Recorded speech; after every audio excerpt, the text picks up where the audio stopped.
अस्सलाम वालेकुम। America Iran के दरमियान एक नई जंग छिड़ने वाली है। ना सिर्फ ईरान और अमेरिका के लिए खतरा है बल्कि पूरी दुनिया के लिए खतरे की घंटी बज चुकी है।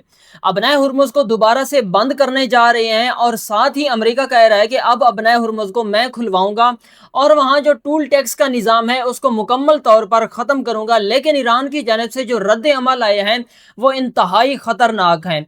इससे पहले अमेरिका की जानिब से भी रद्द अमल आए हैं। अमेरिका के सदर डोनाल्ड ट्रंप ने अहम ट्वीट्स किए हैं। उन ट्वीट से भी यही पता लगाया जा सकता है, जिससे खदशा ज़ाहिर हो गया कि अब आने वाले चंद घंटे इंतहाई ख़तरनाक हैं। तेल की कीमतों में बदतरीज इजाफा होगा। ना सिर्फ तेल की कीमतों में बल्कि दुनिया की हर ताकत को एक ऐसा झटका महसूस होने वाला है जो कि वो बर्दाश्त नहीं करने वाला। लेकिन इससे पहले मैं आपको इसराइल के हवाले से इंतहाई अफसोसनाक खबर देना चाहूँगा कि इसराइल ने जनूबी लुबनान के अंदर एक ऐसे केमिकल का इस्तेमाल किया है, फास्फोरस, वाइट फास्फोरस, एक एटम बम है जो उसने इस्तेमाल किया है और वहां लोगों की ना सिर्फ जानें गई हैं बल्कि इसका इतना खतरनाक अंजाम हुआ है कि आप सुनकर भी हैरान रह जाएं। और पाकिस्तान के हवाले से एक स्टेटमेंट जारी हुआ है जो कि पाकिस्तान एक ऐसा किरदार अदा कर रहा है जिसे पूरी दुनिया सराह रही है और पूरी दुनिया इससे खुश है। साथ ही तुर्की के हवाले से जो कि तुर्की के सदर हैं, उन्होंने स्टेटमेंट दी है जो कि अब बताया जा रहा है कि स्टेटमेंट के मुताबिक तुर्की के सदर यानी कि तुर्की भी ईरान का साथ देने जा रहे हैं और इसराइल के खिलाफ जंग लड़ने की तैयारी पकड़ रहे हैं। तो इस वीडियो में आगे जाने से पहले मैं आपको इसराइल के हवाले से इंतहाई अफसोसनाक खबर से आगाह करता चलूं, जो कि आप साथ वीडियो चलती भी देख रहे होंगे कि इसराइल की जानिब से जनूबी लुबनान के अंदर वाइट फास्फोरस एक केमिकल है जिसका इस्तेमाल किया गया। इसके इंतहाई खतरनाक अंजाम होते हैं। चंद पॉइंट्स मैं आपके सामने रखना चाहूंगा। जलने की सलाहियत ये हवा के साथ मिलते ही खुद ब खुद आग पकड़ लेता है और इंसानी जिस्म पर गिरे तो हड्डियों तक चला जाता है। आप यहां से अंदाजा करें कि ये इंतहाई खतरनाक है। ये ना सिर्फ खुद फटता है बल्कि ये जब हवा के साथ मिलता है तो ये हवा के साथ महलूल हो जाता है, हवा के साथ इस्तेमाल हो जाता है और ना सिर्फ ये इंसान को तबाह करता है बल्कि उनकी हड्डियों के अंदर भी घुस जाता है, जो कि इंसानी जिंदगी के लिए इंतहाई खतरा है। दूसरे नंबर पर वो कहते हैं कि बुझाना नामुमकिन, आम पानी से ये नहीं बुझता बल्कि और भड़क उठता है। तो आप अंदाजा लगाएं कि अगर एक इंसानी जिस्म पर यह केमिकल गिरता है तो उसे पानी की सूरत में नहीं बुझाया जा सकता। जैसे एक आम इंसान को या किसी चीज को एक आग लगती है तो हम पानी की बाल्टी लेते हैं और उसे बुझाने की कोशिश करते हैं, तो ये पानी की बाल्टी से बुझेगा नहीं बल्कि और ज्यादा भड़क उठेगा। आप ऐसा महसूस करें कि जलती आग पर जैसे एक पेट्रोल डीजल डालते हैं तो वो और ज्यादा भड़क उठती है। तो यहाँ भी वही सूरत हाल है कि ये और ज्यादा पानी से भड़क उठेगा। और धुएं का खतरा, इसका धुआं फेफड़ों को तबाह कर देता है। यानी कि एक आम सिगरेट होती है, आम सिगरेट का धुआं भी कहते हैं कि फेफड़ों को खराब कर सकता है। तो ये एक केमिकल है जिसका धुआं इंतहाई खतरनाक है कि वो फेफड़ों तक चला जाता है और फेफड़ों को इंतहाई खराब कर सकता है। इंसानों जानवरों के लिए इंसानी जिस्म पर इस्तेमाल हो तो इंतहाई मुहलिक साबित होता है। तो आप यहाँ से अंदाजा करें कि ये केमिकल कितना खतरनाक है। यहाँ बैनुल अक़वामी जो कानून है वो ये कहता है कि अगर इस केमिकल का इस्तेमाल किसी आबादी पर किया जाए तो बैनुल अक़वामी कानून के मुताबिक, जंगी कानून के मुताबिक उसकी खुली खिलाफ वर्जी है। लेकिन यहाँ बैनुल अक़वामी कानून नहीं बोलेगा क्योंकि अमेरिका और इसराइल जो कि उनके बनाए हुए कानून हैं तो उन पर ये आवाज़ नहीं उठाएंगे। लेकिन ये बात ज़रूर याद रखनी चाहिए कि बैनुल अक़वामी कानून की खिलाफ वर्जी हो रही है और ये पहली दफ़ा नहीं हो रही बल्कि बार बार होती चली जा रही है। ये एक इसराइल के हवाले से इंतहाई ख़तरनाक खबर थी जो कि एक वाइट फास्फोरस केमिकल जनूबी लुबनान के लिए इस्तेमाल किया है और वहाँ की आबादी को ख़त्म करने चले हैं। तो इसके बाद अमेरिका की तरफ से एक अहम बयान आया है, अमेरिकी सदर डोनाल्ड ट्रंप, जिसने ये इंतहाई ख़तरनाक बयान दिया है जिससे ये ज़ाहिर होता है कि आइंदा दिन बहुत ज़्यादा ख़तरनाक होने वाले हैं। ट्रंप ने सबसे पहले तो शहबाज शरीफ और आसिम मुनीर साहब की तारीफ की और ईरान पर इल्ज़ामात ऐद किए। शहबाज शरीफ और आसिम मुनीर के हवाले से उन्होंने उनकी तारीफ करते हुए बहुत अहम बयान दिए। ईरान ने अपना हुर्मुज़ खोलने का वादा किया था और जानबूझकर ऐसा नहीं किया। इसके नतीजे में दुनिया भर में बेचैनी और तकलीफ पैदा होगी, जो कि ये वाज़े इशारा कर रहा है। उन्होंने पानी में बारूदी सुरंगें बिछा दी हैं, जो कि ईरान के बारे में बात कर रहा है। ईरान की साख को शदीद नुकसान पहुंचा, उन्हें फौरी तौर पर इस बैनुल अक़वामी आबी गुजरगाह को खोलना चाहिए।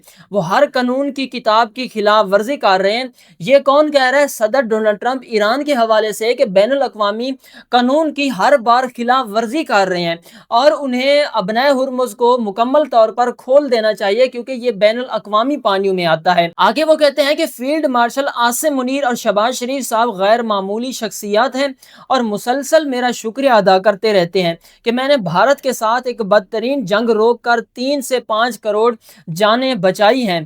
ट्रंप का मुज़ाकरात के बारे में भी बयान है। ईरान के साथ मुलाकात सुबह सवेरे शुरू हुई और पूरी रात जारी रही और तकरीबन 20 घंटे लगे। सिर्फ एक चीज़ अहम है, ईरान ने अपने जोहरी अज़ाइम तर्क करने के लिए तैयारी नहीं की। तो ये उनका एक बयान है जो कि सदर डोनाल्ड ट्रंप ने दिया और ईरान पर इल्ज़ामात ऐद करते हुए उन्होंने इस बात को भी हाईलाइट किया कि ईरान की तरफ से ये मुज़ाकरात तय नहीं पाए गए, बल्कि हमारी तरफ से तो भरपूर तैयारी थी और हमने लचक भी दिखाई थी कि इन मुज़ाकरात को तय पाया जाए और इन मुज़ाकरात पर कोई भी ऐसा रद्द अमल ना दिया जाए या कोई भी ऐसी लचक ना दिखाई जाए जिस पर ये मुज़ाकरात टूट जाएं। लेकिन ईरान की जानिब से इन पर लचक कोई नहीं दिखाई गई। ईरान ने खुल्लम खुल्ला खिलाफ वर्जी की है बैनुल अक़वामी कानून की। और साथ ही शहबाज शरीफ और आसिम मुनीर के हवाले से उन्होंने जो बात की, उन्होंने ये बात नहीं की कि मैं पाकिस्तान का शुक्रिया अदा करता हूँ या ये अच्छे बंदे हैं या ये वो हैं, बल्कि उन्होंने फिर भी अपनी तारीफ की और कहा कि ये वो बंदे हैं जो मेरी हर टाइम तारीफ करते हैं और कहते हैं कि मैंने पाक भारत जंग रुकवाई जिसके अंदर 4 से 5 करोड़ जानें बचाई हैं। तो ये इंतहाई अहम बयान था। इसके बाद ईरान की जानिब से भी जवाबात आए हैं। ईरान के असम्बली के स्पीकर जो कि मोहम्मद बाकिर कालीबाफ हैं, उन्होंने बयान दिया कि ईरानी कौम पर धमकियों का कोई असर नहीं है। हमने साबित किया है कि दुश्मन मायूसी की हालत में पहुंच चुका है। हमने साबित किया है कि हम धमकियों के सामने हथियार नहीं डालते। इनकलाब के 48 सालों में फौजी मैदानों, इक़्तिसादी पाबंदियों, सियासी दबाव में ईरानी अवाम ने अमली तौर पर उसका मुज़ाहरा किया है। तो ये मोहम्मद बाकिर कालीबाफ हैं जो कि ईरानी स्पीकर हैं। उन्होंने कहा कि जो ईरानी अवाम है या ईरानी क़यादत है वो इन धमकियों से डरने वाली नहीं है। आप इन धमकियों से इस कौम को डरा नहीं सकते, क्योंकि ये वो कौम है जो 48 साल से अपने हकूक़ के लिए लड़ रही है और अपने हकूक़ के लिए खड़ी है। हम आपकी इन धमकियों अमेज़ बयानात से डरने वाले नहीं, ना ही हथियार डालने वाले हैं। साथ ही तुर्क सदर तैयब एर्दोगान ने अहम बयान दिया है और यह खदशा ज़ाहिर किया जा रहा है कि अब तुर्क सदर यानी कि तुर्की और पाकिस्तान भी बज़ाहिर तौर इस जंग के अंदर कूदने वाले हैं अगर ये जंग जारी हो सकती है। सबसे पहले आप जान लें कि तुर्क सदर तैयब एर्दोगान ने ये बयान दिया क्या है। तैयब एर्दोगान का बयान आया है, लुबनान और ईरान पर कोई भी हमला तुर्की पर हमला तसव्वुर किया जाएगा। इसराइल आग से खेलना बंद करे वरना इबरतनाक सबक सिखाएंगे। मुज़ाकरात नाकाम हुए तो फिर इसराइल पर हमला हमारा फ़र्ज है। जिस तरह हम कुराबाग और लीबिया में दाखिल हुए, इसराइल में भी ऐसा ही करेंगे। अगर पाकिस्तान सालसी ना कर रहा होता तो हम कब का ये कदम उठा चुके होते। नेतन्याहू खून और नफरत में अंधे हो चुके हैं। इसराइल वजीर आज़म के खिलाफ जंगी जुराइम के मुकदमात दर्ज करेंगे। फ़लस्तीनी कैदियों को सजाए मौत देने का इसराइल फैसला और हिटलर की पॉलिसियों में कोई फ़र्क नहीं है। तो ये उनका बहुत ही इंतहाई अहम बयान है जो कि उम्मत मुसलमा और उम्मत मुसलमा की क़यादत को शो कर रहा है। आप यहाँ से अंदाज़ा करें कि इंतहाई इतना ख़तरनाक ये बयान है कि इसके फ़ौरन बाद इसराइली वज़ीर आज़म नेतन्याहू ने एक नक्शा पेश किया है जिसके अंदर उसने 4 मुमालिक को पेश किया। उन्होंने ईरान को ज़ाहिर किया, तुर्की को ज़ाहिर किया, इसके बाद इराक को ज़ाहिर किया, साथ एक और मुल्क को ज़ाहिर करते हुए उन्होंने कहा कि ये वो 4 मुल्क हैं जिस पर मैं चढ़ाई करना चाहता हूँ और इन पर कब्ज़ा करना चाहता हूँ। अगर मैं इन पर कब्ज़ा नहीं करूँगा तो ये 4 मुल्क मिलकर मेरे ऊपर कब्ज़ा करेंगे जो इंतहाई ख़तरनाक होंगे। तो तैयब एर्दोगान का कहना है कि अगर पाकिस्तान इनके अंदर सालिसी का किरदार अदा ना कर रहा था तो ये कदम हम पहले कब का उठा चुके होते और इसराइल पर हमला कर चुके होते। यानी कि ऐन दिन इंतहाई ख़तरनाक होने वाले हैं। एक तरफ से तुर्की जो कि लुबनान और ईरान की जानिब जंग लड़ने वाला है, जब तुर्की इस जंग में आता है तो बज़ाहिर तौर पाकिस्तान भी इस जंग के अंदर कूद पड़ेगा। ये एक अलग बात है कि पाकिस्तान शायद सऊदी अरब का साथ दे और ईरान کے خلاف ہی ہو جائے، لیکن ایسا ظاہر نہیں ہوتا۔ اگر پاکستان جنگ کے اندر کودا بھی تو وہ ایران کا ساتھ دے گا۔ تو طیب اردگان کا یہ بیان، جس نے اسرائیل کے چھکے چھڑا دیے، ساتھ ہی ڈونلڈ ٹرمپ کو سوچنے پر بھی مجبور کر دیا کہ آخر آگے کیا ہونے والا ہے، کیونکہ طیب اردگان نے کہہ دیا کہ اگر اسرائیل باز نہ آیا، اسرائیل نے لبنان پر یہ جو اپنی جارحیت ہے یا جو اپنے حملے ہیں یہ بند نہ کیے، تو آئندہ دنوں میں ہم خود ان پر چڑھائی کر دیں گے، ہم خود لبنان اور ایران کی جانب سے جنگ لڑیں گے، جو اسرائیلی وزیر اعظم نیتن یاہو کے لیے انتہائی خطرناک ہوگا۔ ساتھ ہی پاکستان کے حوالے سے انتہائی اہم خبر، نیب وزیر اعظم اسحاق ڈار صاحب نے ایک سٹیٹمنٹ جاری کیا ہے۔ انہوں نے کہا کہ ایران اور امریکہ کے درمیان جو مذاکرات ہونے جا رہے تھے اور 10 دن کی جو جنگ بندی تھی، یہ ابھی تک ختم نہیں ہوئی، اور ہم اہم کردار ادا کر رہے ہیں، کوشش کر رہے ہیں کہ ان دونوں کے درمیان جو بھی خدشات ہیں دور ہو جائیں اور یہ دونوں آپس میں میز پر بیٹھ کر مطالبات حل کر لیں۔ ساتھ ہی امریکہ کی طرف سے بھی اہم بیان آیا ہے، صدر ڈونلڈ ٹرمپ نے یہ بھی کہا کہ یہ جو مذاکرات ہیں ابھی ختم نہیں ہوئے، اور انہوں نے یہ بھی کہا کہ ہم جنگ جیت چکے ہیں، مذاکرات ہوں یا نہ ہوں لیکن ہم نے بظاہر طور پر جنگ جیت چکے ہیں اور ہم آگے بھی جنگ جیت جائیں گے۔ میں آپ کو وہ ان کا اہم بیان بھی سنا دیتا ہوں۔ ڈونلڈ ٹرمپ نے جو ٹویٹ کیا ہے، دوسرا انہوں نے کہا کہ امریکہ اور ایران کے درمیان حالیہ مذاکرات بغیر کسی معاہدے کے ختم ہو گئے ہیں۔ امریکی بحریہ فوری طور پر ابنائے ہرمز کی ناکہ بندی کا عمل شروع کرے گی۔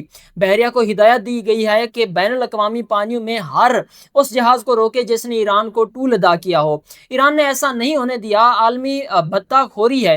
اب ابنائے ہرمز میں ایرانیوں کو بچھائی گئی سرنگوں کو بھی تباہ کرنا شروع کریں گے، ہم پر یا جہازوں پر حملہ کرنے والے ایرانیوں کو جہنم رسید کریں گے۔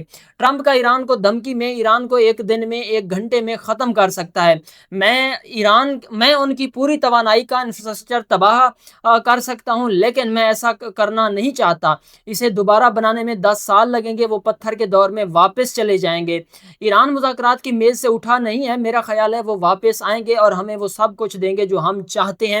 یہ انتہائی اہم بیان ہے، جیسے یہ توقع ظاہر کی جاتی ہے کہ آئندہ دن میں شاید مذاکرات ہو سکتے ہیں، کیونکہ آخری لائن میں انہوں نے کہا کہ امریکہ مذاکرات سے اٹھا نہیں بلکہ ابھی تک بیٹھا ہے، اور ہمیں یہی توقع ظاہر کی جا رہی ہے کہ ایران دوبارہ آئے گا اور ہمیں وہ سب چیزیں دے گا جو ہم چاہتے ہیں۔ لیکن ایران کی جانب سے جو موقف پیش کیا گیا ہے وہ کہتے ہیں کہ ہم نے جن چیزوں کی وجہ سے اپنی قیادت شہید کروائی، سپریم لیڈر شہید کروایا، ایران پر پابندیاں عائد کروائیں، وہ کیسے ہم ان کو دے دیں۔ اور انہوں نے یہ بھی بیان دیا کہ ایسے کیسا ہو سکتا ہے کہ 40 دن ایک بڑی جنگ کے بعد آ کر ہمیں کہیں کہ 24 گھنٹے کے اندر اندر آپ فیصلے کریں اور یہ چیزیں ہمارے حوالے کر دیں، ایسا ہرگز نہیں ہوگا۔ تو آئندہ دن انتہائی خطرناک ہونے والے ہیں۔ ملتے ہیں ایک نیو ولاگ کے ساتھ، تب تک کے لیے اللہ حافظ۔